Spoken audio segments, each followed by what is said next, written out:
आपको सुनकर हैरानी होगी कि भारत में एक मूल प्रति है मनुस्मृति की, जो हजारों वर्षों से आई है, और एक मनुस्मृति अंग्रेजों ने लिखवाई है।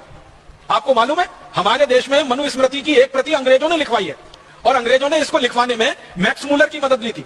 मैक्स मूलर एक जर्मन विद्वान था जिसको संस्कृत बहुत अच्छे से आती थी। उसको कहा गया कि तुम भारत के शास्त्रों को पढ़ो और पढ़कर उनको बताओ कि उनमें क्या है, फिर जरूरत पड़ने पर उसमें रद्दोबदल करेंगे।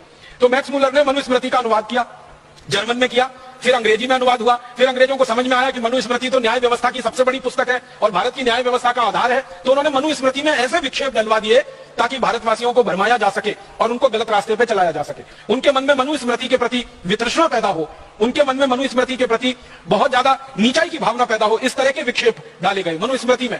इसी तरह के विक्षेप डाले गए हमारे अन्य बहुत सारे ग्रंथों में, और अंग्रेजों की इसकी बहुत बड़ी टीम थी और बड़े भारी लोग इस काम में लगे हुए थे। कोई साधारण अंग्रेजों ने यह काम नहीं किया है। मैं नाम ले लूं अगर, तो एक अंग्रेज का नाम सबसे ज्यादा ले सकता हूं। विलियम हंटर नाम का एक अंग्रेज हुआ करता था, जिसने सबसे ज्यादा भारत के इतिहास में विकृति डाली, जिसने सबसे ज्यादा भारतीय शास्त्रों को विकृत किया, जिसने सबसे ज्यादा भारत के पुराने ऋषि महर्षियों के लिखे हुए आप्तवचनों को, वाक्यों को बिल्कुल उल्टा कर दिया। और ये कैसे कर पाया वो? विलियम हंटर की एक विशेषता थी, वो ये कि अंग्रेजी बहुत अच्छी जानता था, उसके साथ साथ उसको संस्कृत भी बहुत अच्छी आती थी। तो चूंकि संस्कृत अच्छी आती थी और अंग्रेजी भी अच्छी आती थी, तो भारतीय मूल ग्रंथ संस्कृत में है तो वो पढ़कर समझ लेता था, फिर अंग्रेजी में कहां कहां विकृति करके उसको फिर से बनाना है आसानी से वो कर लेता था। विलियम हंटर की पूरी टीम थी जिसको कहा गया अंग्रेजों